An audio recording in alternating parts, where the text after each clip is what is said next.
اعوذ باللہ من الشیطان الرجیم بسم اللہ الرحمن الرحیم۔ بابو سر ٹاپ کی سیر۔ ہمارے والد صاحب ہر سال ہمیں پاکستان کے کسی نہ کسی شہر کی سیر کو لے جاتے تھے۔ اس دفعہ جب گرمیوں کی چھٹیوں کا اعلان ہوا تو ہم سب بہن بھائی ابو کے سر ہو گئے کہ ہمیں کہیں گھمانے لے چلیں۔ ابو نے ہم سے وعدہ کیا کہ وہ اپنے دفتر میں چھٹیوں کے لیے درخواست دیں گے، اگر منظور ہو گئیں تو وہ ہمیں لے جائیں گے۔ ابو نے اگلے ہی دن چھٹی کے لیے درخواست دے دی۔ چند دنوں بعد ابو نے ہمیں یہ خوشخبری دی کہ ان کی چھٹیاں منظور ہو گئی ہیں اور ہم اتوار کو ریل گاڑی کے اسلام آباد کے لیے نکل رہے ہیں۔ یہ سنتے ہی ہماری خوشی کا کوئی ٹھکانہ نہ تھا۔ کچھ دیر میں سب کھانا کھانے کے ساتھ ساتھ پاکستان کے مختلف سیاحتی مقامات کے حوالے سے اپنی اپنی رائے کا اظہار کر رہے تھے۔ پچھلے چند دنوں میں ہم نے انٹرنیٹ پر پاکستان کے کئی ایسے سیاحتی مقامات ڈھونڈ نکالے تھے جو اس سے پہلے ہم نے کبھی نہیں دیکھے تھے۔ کبھی سوات اور چترال کی حسین وادیوں کا منصوبہ بنتا تو کبھی گلگت ہنزا کے لیے بحث ہوتی۔ ہم ان مقامات کا ایک نقشہ تک بنا رکھا تھا۔ سائمہ نے وہ نقشہ ابو کے سامنے رکھا۔ ابو وہ نقشہ دیکھ کر دنگ رہ گئے۔ انہوں نے سائمہ کو شاباشی دی۔ نقشے میں انہوں نے کئی جگہوں پر سرخ روشنائی سے نشان لگائے ہوئے تھے۔ ابو کچھ دیر غور سے نقشہ دیکھتے رہے، پھر جیسے کچھ سوچ کر انہوں نے ایک جگہ پین سے دائرہ بنایا اور سر ہلایا۔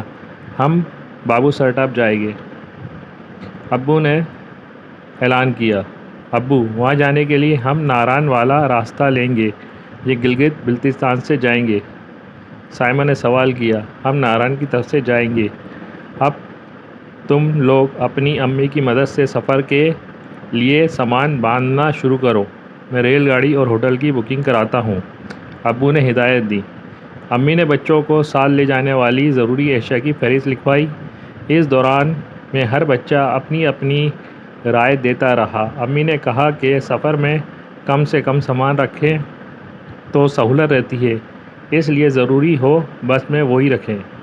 اتوار کا دن تھا، بھی آ گیا۔ ٹرین وقت پر آ چکی تھی۔ ہمارے کندھوں پر چھوٹے چھوٹے بستے لٹکے ہوئے تھے جن میں ہم نے اپنی ضرورت کا چھوٹا موٹا ضروری سامان رکھا ہوا تھا۔ امی نے ہمیں ایک ڈائری اور پین ساتھ دے دیے تھے اور ہدایت کی تھی کہ جب بھی موقع ملے اپنے سفر کی روایات اس میں لکھتے جانا، جو بات اور مقام خاص لگے اس کے بارے میں اپنے احساسات ضرور لکھنا۔ سفر بے حد خوشگوار گزرا۔ اگلے دن رات کے 8:00 اوپر ہوئے ہوں گے کہ ٹرین مارگلہ اسٹیشن پر رکی۔ ہم نے چونکہ کراچی کے بعد چھوٹے بڑے کئی اسٹیشن جن میں لاہور اسٹیشن اور راولپنڈی اسٹیشن بھی شامل تھے دیکھے تھے، اس لیے ہمارا خیال تھا کہ مارگلہ بھی کوئی ایسا ہی بارونق اسٹیشن ہوگا، لیکن ہم یہ دیکھ کر حیران رہ گئے کہ ایک سنسان سا اور نہایت چھوٹا سا اسٹیشن تھا۔ ایک چھوٹی سی عمارت کے درمیان راہداری سی بنی تھی جہاں مسافر اترتے تھے اور اس راہداری کو پار کر کے عمارت کی دوسری جانب پہنچتے تھے جہاں سے باہر نکلنے کے لیے ایک دروازہ تھا۔ کچھ کرسیاں رکھی ہوئی تھیں جن پر مسافر کے عزیز اور رشتہ دار ان کی آمد کے منتظر تھے۔ گیٹ کے باہر چند مسافر گاڑیاں، ٹیکسیاں اور سوزوکیاں کھڑی تھیں۔ ابو نے کلی کی مدد سے سارا سامان اتروایا، پھر اجرت ادا کرتے اس کا شکریہ ادا کیا۔ ابو نے پہلے سے کار کی بکنگ بھی کروا رکھی تھی کیونکہ رات کو سفر کرنا مناسب نہیں تھا، اس لیے اسلام آباد کے ایک گیسٹ ہاؤس میں ہم نے رات گزاری۔ اگلی صبح ہمیں ناران کے لیے نکلنا تھا۔ امی نے ہمیں صبح 5 بجے جگا دیا۔ ابھی سورج پوری طرح طلوع نہیں ہوا تھا۔ ابو نے بتایا کہ کار آ چکی ہے، سب جلدی سے تیار ہو جائیں کیونکہ سفر لمبا ہے، ناشتہ راستے میں کہیں رک کر لیں گے۔ گیسٹ ہاؤس کے ملازمین نے سامان کار کی ڈگی میں رکھا۔ یہ ایک کشادہ کار تھی۔ اس کی نشست میں ابو بیٹھے جبکہ پیچھے امی کے ساتھ ہم تینوں بہن بھائی بآسانی بیٹھ گئے۔ سفر شروع ہوا۔ اسلام آباد کی صاف ستھری سڑکوں پر کار تیزی سے رواں دواں تھی۔ 1.5 گھنٹے کی مسافت کے بعد ایک چھوٹے لیکن صاف ستھرے ہوٹل کے پاس ابو نے کار رکوائی۔ سب کو بھوک لگ رہی تھی۔ انڈے، چھولے، پائے، پراٹھا سب کچھ تھا، لیکن سفر کو مد نظر رکھتے ہوئے امی نے سمجھایا کہ ناشتہ ہلکا پھلکا کر لیں کیونکہ متلی ہونے کا اندیشہ ہوتا ہے۔ ہم سب نے چائے اور گرما گرم پراٹھے کو ترجیح دی۔ ناشتے کے بعد دوبارہ سفر شروع ہوا۔ اب وہ راستہ شروع ہو چکا تھا جو کہ گول چکردار سڑکوں پر مشتمل تھا۔ سڑک کی ایک جانب خوبصورت پہاڑ اور وادیاں تھیں تو دوسری جانب وہ پہاڑ اور مٹی کے تودے تھے جنہیں کاٹ کر یہ راستے بنائے گئے تھے۔ دوپہر کو کھانا بھی ہم نے اسی طرح راستے میں ایک مناسب جگہ رک کر کھایا۔ ڈرائیور نہایت مہارت اور احتیاط سے کار چلا رہا تھا۔ ناران پہنچتے پہنچتے شام کے 7 بج چکے تھے۔ اندھیرا پھیل گیا، سارے ہوٹلوں کی بتیاں روشن ہو گئیں۔ ہم خوشی سے نہال تھے کیونکہ وہ ایک نہایت بارونق علاقہ تھا۔ ڈرائیور ابو کے بتائے ہوئے ہوٹل میں لے گیا۔ ہم جیسے ہی کار سے باہر نکلے ٹھنڈی اور سرد ہواؤں نے ہمارا استقبال کیا۔ امی نے پہلے ہی جیکٹ اور گرم شال نکال لی تھی۔ ہمیں بہت مزہ آ رہا تھا۔ یہاں کا موسم کتنا مختلف ہے نا؟ اس وقت ہمارے صوبے میں کتنی گرمی ہے۔ علی اپنے دونوں ہاتھ جیکٹ کی جیب میں ڈالتے ہوئے بولا، واہ، اس لیے کہ یہ پاکستان کے بالائی شمالی علاقے ہیں۔ جون جولائی کے مہینوں میں اس لیے زیادہ سیاح آتے ہیں کہ ایک تو موسم نہایت خوشگوار ہوتا ہے، پھر اسکولوں کی چھٹیاں بھی ہوتی ہیں، ورنہ اکتوبر کے بعد یہاں برف باری کا سلسلہ شروع ہو جائے تو آنے جانے کے راستے عموماً بند ہو جاتے ہیں اور دسمبر سے فروری تک سیاحوں کی آمد بھی روک دی جاتی ہے، ابو نے تفصیل سے بتایا۔ رات سکون سے ہوٹل میں گزاری۔ اگلی صبح بابو سر ٹاپ کے لیے نکلنا تھا۔ کار والا 7 بجے ہی پہنچ گیا تھا۔ ہم نے ناران بازار میں ناشتہ کیا۔ ابو نے سب کو گرم کپڑے پہننے کی تاکید کی۔ امی نے سب کی جیکٹس، چمڑے کے دستانے، اونی ٹوپیاں اور گرم شالیں ایک بیگ میں رکھ لی تھیں۔ 8:30 بجے تک ہم ناران سے روانہ ہو گئے۔ صرف ہم تینوں بچے ہی نہیں بلکہ امی اور ابو بھی راستے کی خوبصورتی کو سرائے بغیر نہ رہ سکے۔ زیادہ تر سڑکیں پختہ تھیں، ایک طرف قراقرم کا پہاڑی سلسلہ اور اس میں گرتے جھرنوں کے پانی، دوسری جانب دریا کنار کے دلکش مناظر، آلو اور مٹر کے سبز کھیت اور ایک لمحے کے لیے بھی تھکاوٹ کا احساس پیدا نہیں کرتے۔ ابو، ہمارا ملک کتنا حسین ہے! یہ سارے مناظر تو ہم نے کیلنڈر میں دیکھے ہیں۔ سارا سچ مچ بہت حیران تھی۔ بے شک، ہمارا ملک دنیا کے خوبصورت ترین ممالک میں سے ایک ہے، ابو نے کہا۔ سکندر بھائی، یہ بابو سر ٹاپ سطح سمندر سے کتنا بلند ہے؟ ابو نے ڈرائیور سے پوچھا۔ وادی ناران سطح سمندر سے تقریباً 8,500 بلند اور بابو سر ٹاپ کی بلندی 13,700 ہے، سکندر بھائی نے بتایا۔ راستے میں ہمیں جگہ جگہ بڑے بڑے گلیشیئر نظر آئے جہاں رک کر ہم نے تصویریں بھی اتروائیں۔ جگہ جگہ گرتے آبشار اتنا حسین منظر پیش کر رہے تھے کہ ہمیں وقت گزرنے کا پتہ ہی نہیں چلا۔ ناران سے بابو سر ٹاپ 75 کلومیٹر کے فاصلے پر ہے۔ پکی بل کھاتی سڑکوں سے گزر کر تقریباً 3 گھنٹے کی چڑھائی کے بعد جب ہم بابو سر ٹاپ پہنچے تو کار سے باہر نکلتے ہی سخت برفانی ہواؤں نے ہمارا استقبال کیا۔ ہم نے جلدی اپنی جیکٹس اور چمڑے کے دستانے چڑھائے۔ ٹھنڈ اتنی زیادہ تھی کہ امی ابو کو بھی اونی ٹوپیاں پہننا پڑیں۔ وہاں کا نظارہ قابل دید تھا۔ برف پوش پہاڑ ان کی نظروں کے سامنے تھے۔ ایسا لگ رہا تھا جیسے چند قدم کی دوری پر ہوں اور وہ ہاتھ بڑھا کر اسے چھو سکتے ہوں۔ پورے ملک سے سیاحوں کا ایک جمع غفیر تھا جو وہاں سیر کے لیے آیا ہوا تھا۔ کئی غیر ملکی سیاح بھی نظر آئے جو موٹر سائیکل پر پاکستان کی سیاحت کے لیے نکلے ہوئے تھے۔ انہیں دیکھ کر ہم حیران تھے۔ وہاں پر نصب بورڈ پر بابو سر ٹاپ کا نقشہ بنا ہوا تھا کہ یہاں تک پہنچنے کے راستے کن کن علاقوں سے نکلتے ہیں۔ لوگ اس بورڈ کے پاس کھڑے ہو کر تصاویر کھنچوا رہے تھے۔ علی تو بالکل مبہوت سا کھڑا ایک ٹک برف پوش پہاڑوں کو دیکھ رہا تھا۔ کیا ہوا، کہاں گم ہو؟ سارا نے اس کا کندھا ہلایا تو وہ چونکا۔ ایسا لگ رہا ہے کہ میں پریوں کے دیس میں ہوں۔ کس قدر خوبصورت پہاڑ ہیں۔ وہ بے حد حیران تھا۔ ہم کچھ دیر وہاں برف میں کھیلے۔ اس کے بعد ہمیں بھوک لگنے لگی۔ انتہائی بلندی کے باعث آکسیجن کی کمی بھی محسوس ہوتی ہے۔ امی کے پاس پانی رکھا ہوا تھا اس لیے وہ وقفے سے بچوں کو پانی پینے کی تاکید کر رہی تھیں۔ بابو سر ٹاپ پر مقامی افراد نے ڈھابہ ہوٹل قائم کیے ہوئے ہیں جن میں چائے، آلو پکوڑے، ابلے ہوئے انڈے، سیخ تکے اور مشروبات ملتے ہیں۔ ایک مناسب جگہ دیکھ کر ہم نے پکوڑے اور گرما گرم انڈے کھائے اور چائے پی، جس سے ہمیں کچھ حرارت ملی تو سب کو سکون محسوس ہوا۔ وہاں کی مقامی انتظامیہ کا ایک شخص ابو کا واقف نکلا۔ اس نے بتایا کہ بابو سرٹاپ کا راستہ مئی سے اکتوبر تک کھلا رہتا ہے، کیونکہ سردی میں شدید برفباری کے باعث یہ راستہ اکثر بند ہو جاتا ہے، اور اگر کھل بھی جائے تو پھسلن کے باعث ٹریفک کا چلنا محال ہوتا ہے۔ انہوں نے یہ بھی کہا کہ یہاں آنے کے لیے ہر لحاظ سے بہتر گاڑی کا انتخاب کریں، کیونکہ اگر یہاں گاڑی خراب ہو جائے تو میکینک سہولت موجود نہیں ہے۔ اب سردی ناقابل برداشت ہو چلی تھی اور موسم بھی خراب ہونے لگا تھا۔ ابو نے سب کو گاڑی میں بیٹھنے کے لیے کہا۔ ڈرائیور نے کچھ دیر کے لیے گاڑی کا ہیٹر چلا دیا۔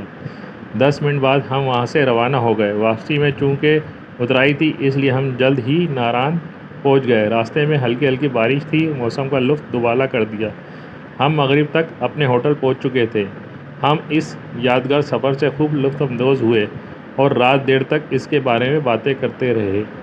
ایک بات کی ہم سب کو بے حد خوشی تھی کہ اللہ تعالیٰ نے ہمارے ملک کو بے مثال حسن اور خوبصورتی سے نوازا ہے۔ اس کے لیے ہم اس کا جتنا شکر ادا کریں وہ کم ہے۔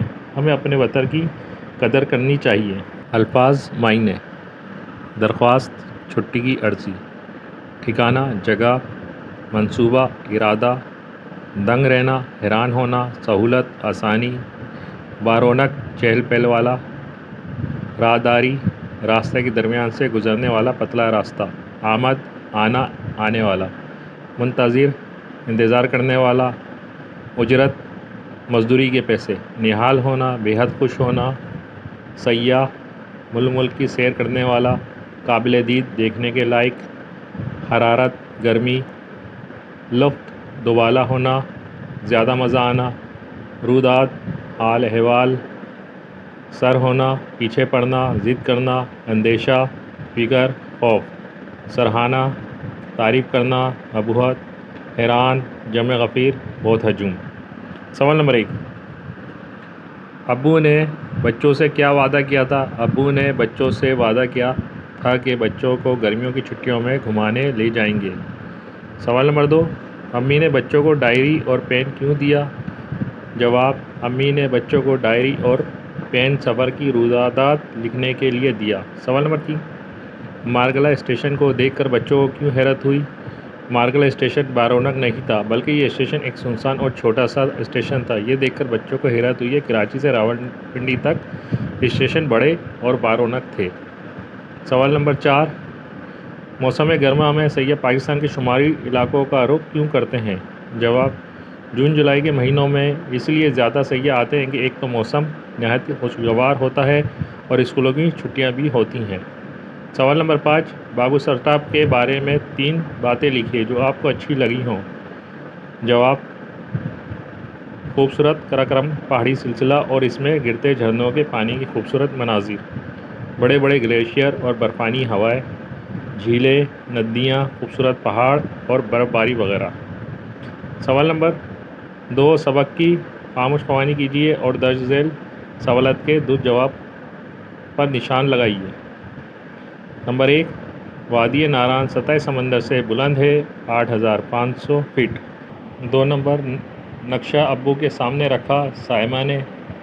3: ابو نے اعلان کیا بابو سرٹاپ جانے کا۔ 4: بابو سرٹاپ کو پریوں کا دیس قرار دینے کی وجہ ہے خوبصورتی۔ 5: انتہائی بلندی پر آکسیجن کم ہونے سے مشکل پیش آتی ہے سانس لینے میں۔ سوال نمبر 3: اس سبق کا خلاصہ لکھیے۔ بابو سرٹاپ کی سیر کا خلاصہ سبق: گرمیوں کی چھٹیوں میں بچے ابو کے ساتھ بابو سرٹاپ کی سیر کو جاتے ہیں۔ یہ لوگ کراچی سے ٹرین کے ذریعے اسلام آباد سے اگلے دن کار میں ناران روانہ ہوتے ہیں۔ راستے میں خوبصورت پہاڑ، جھرنے، دریا اور سرسبز کھیت بہت خوبصورت مناظر پیش کر رہے تھے۔ بابو سرٹاپ جاتے ہوئے برف پوش پہاڑ، گلیشیئر اور حسین مناظر دیکھ کر سب حیران رہ گئے۔ ایسا لگ رہا تھا کہ ہم پریوں کے دیس میں آ گئے ہیں۔ بچے برف میں کھیلتے ہیں اور مقامی کھانے کھاتے ہیں۔ اس سفر کے دوران سب کو احساس ہوتا ہے کہ پاکستان کتنا خوبصورت وطن ہے اور وہ اللہ تعالیٰ کا شکر ادا کرتے ہیں۔ سوال نمبر 4: دیے گئے الفاظ کے معنی کتاب میں موجود فرنگ سے تلاش کر کے لکھیے۔ الفاظ معنی: راہداری، راستے کے درمیان سے گزرنے والا پتلا راستہ۔ روداد، حال یا قصہ، اندیشہ، خوف یا خطرہ، نہال ہونا، بہت خوش ہونا، سراہنا، تعریف کرنا، ابہت، حیران، جمع غفیر بہت بڑا ہجوم۔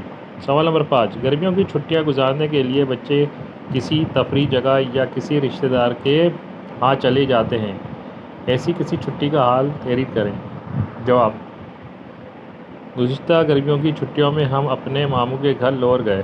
وہاں ہم نے بہت مزے کیے۔ ہم نے لاہور کے کئی مشہور مقامات دیکھے، جن میں باغ جناح، لاہور قلعہ اور مینار پاکستان اور داتا دربار شامل ہیں۔ شام میں ہم علامہ اقبال پارک میں کھیلے۔ ماموں نے ہمیں لاہور کی مشہور فوڈ اسٹریٹ میں کھانا کھلایا۔ لاہور کے چڑیا گھر گئے، جہاں بہت مزہ آیا۔ یہ چھٹیاں میرے لیے بہت یادگار ہیں۔ سوال نمبر 6، آپ 5 تمنائی اور شکیہ جملے لکھیے۔ جواب: 5 تمنائی جملے درج ذیل ہیں۔ 1، کاش میں بھی شمالی علاقوں کی سیر کروں۔ 2، اللہ کرے ہمارا سفر خوشگوار ہو۔ 3، ایک کاش آج بارش ہو جائے۔ 4، خدا کرے تم امتحان میں کامیاب ہو جاؤ۔ 5، کاش مجھے بھی برف باری دیکھنے کا موقع ملے۔ 5 شکیہ جملے درج ذیل ہیں۔ 1، شاید آج موسم خراب ہو جائے۔ 2، ممکن ہے وہ کل ہمارے گھر آئیں۔ 3، غالباً ہم وقت پر نہ پہنچ سکیں۔ 4، شاید راستہ بند ہو۔ 5، ممکن ہے کل بارش ہو۔ سوال نمبر 7، درج ذیل الفاظ تذکیر و تانیث کے اعتبار سے اپنے جملوں میں استعمال کیجیے۔ سفر، سکون، پہاڑ، وادی، شال۔ الفاظ جملے: سفر: ہمارا سفر بہت خوشگوار تھا۔ سکون: گاؤں کی فضا میں بہت سکون تھا۔ پہاڑ: شمالی علاقوں کے پہاڑ بہت خوبصورت ہیں۔ وادی: وادی سوات دلکش مناظر سے بھرپور ہے۔ شال: امی نے سردیوں سے بچنے کے لیے گرم شال اوڑھی۔ سوال نمبر: تذکیر و تانیث کی تعریف لکھیے۔ جواب: تذکیر: وہ الفاظ جو مذکر یعنی مرد یا نر کے لیے استعمال ہوں، تذکیر کہلاتے ہیں۔ تانیث: وہ الفاظ جو مؤنث یعنی عورت یا مادے کے لیے استعمال ہوں، تانیث کہلاتے ہیں۔